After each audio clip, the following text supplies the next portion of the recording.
So I don't know how much you know about Catch, but I'm going to go through it fairly quickly and try to focus more on what you can do when you get phone calls about the situation. Catch stands for Citizens Against Technological and Community-Based Harassment. So we're talking about two different things. One is technological harassment and the other is what we call community-based harassment. So I'll explain what they are to you. The first one, I guess I'll look at is called community-based harassment. We also call it gang stalking or group stalking. And what it involves basically is groups of people stalking an individual. And they do it in such a way that it's very subtle, and so that if a person talks about what's happening, it looks like they're nuts.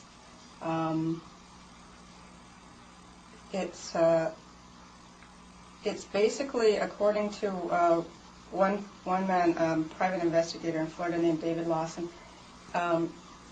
He heard them on a scanner one night, and they were talking about meeting at a restaurant. So what he did was he went and sat in the restaurant and kind of listened to what they were talking about. And he said that he infiltrated these groups both in Canada and the U.S. and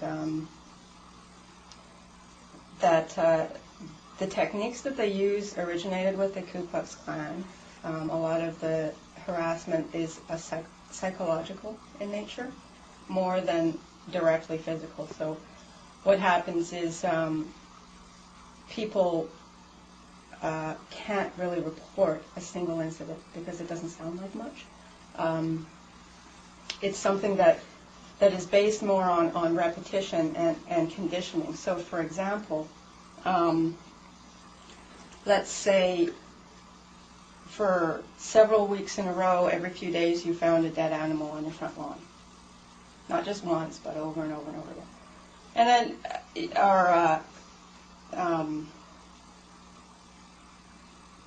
one of the things that would happen at my house when I lived in Guelph was that there was a lot of vandalism of my house, different things outside.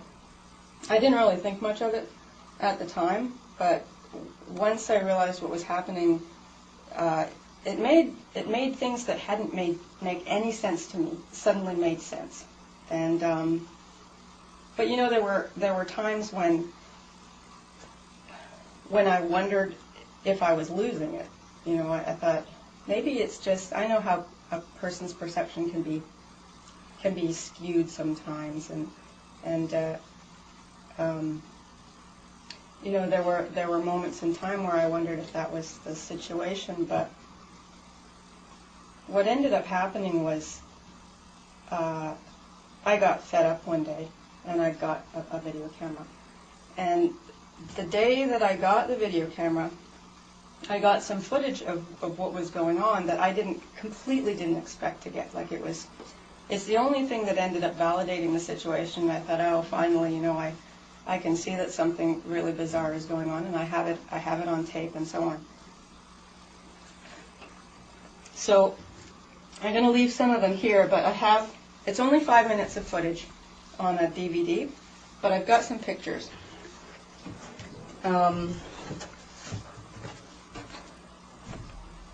You probably can't see it all that well, but this is the main one. This guy kind of watching me from behind the bushes there, right? He's kind of peering out from behind. I took the video camera. It was that size, and I had it covered completely in a black cloth so that there wasn't anything reflective, or in fact you couldn't even tell what it was. And I was sitting in my car. This is just the hood of my car. And I played with the zoom, and I zoomed in, and I didn't even realize the guy was sitting there because I couldn't see him when I was sitting in my car. But I zoomed in, and I found him on the viewing lines, and I thought, wow, I'll just sit here and see what happens. And I ran the tape for 5 minutes. And a number of things happened, but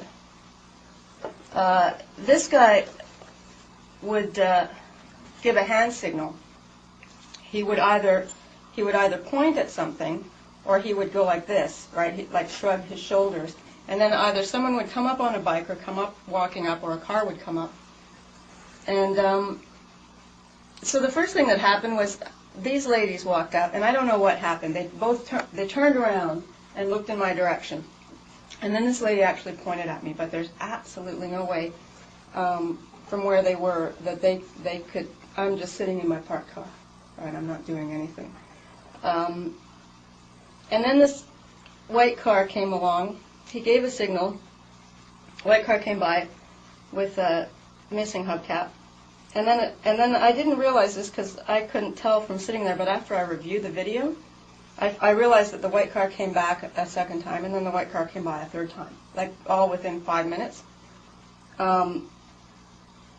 This guy, right from way off, about 100 feet away, but because I had the zoom on that corner, was watching where I was sitting. As soon as he walked around the corner and watched me the whole time, rode up the wrong side of the road, right towards me, watching me the whole time. So these people didn't know, obviously, that I was videotaping them, or else but they were perturbed. And what I realized later was that this was the first time in the 3 years that this had been taking place that I hadn't gotten in my car and driven away. The first time. Because I was taping. Otherwise, I would get in my car and I would leave.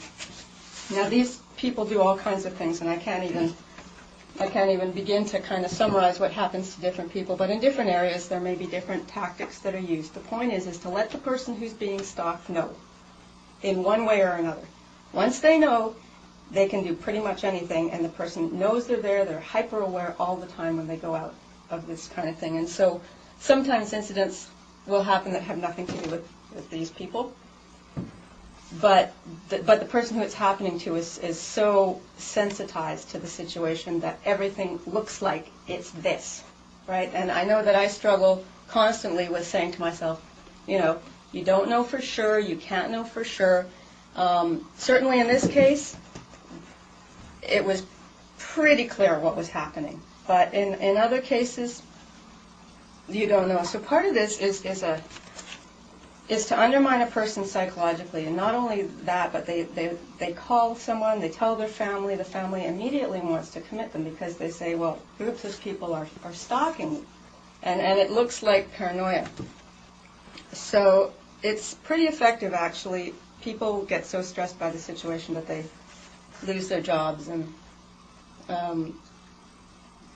they never really gain credibility.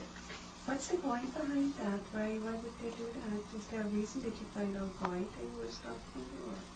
Well, in my case, I can't come up with a clear reason, but I suspect I just pissed off the wrong person in the wrong place. I mean, I used to be very outspoken, and I'd speak my mind and that kind of thing, and I think that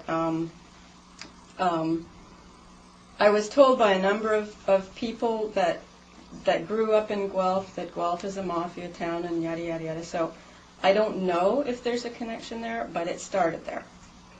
And so it would make sense. That's the only thing that sort of makes sense to me. In other situations, it's more obvious. It's someone who suspects their ex is trying to get back at them, or in one woman's case, she was a whistleblower for a local drug dealer, and then it started to happen to her. And so sometimes there are reasonable explanations, for sure. Sometimes there aren't, and I would suspect in some cases it may not be happening. But I'll cover that later. So I refer to that as gang stalking, but there's going to be different terms used by different people. The other thing, which I have to cover really, really quickly, is I wanted to leave some time basically to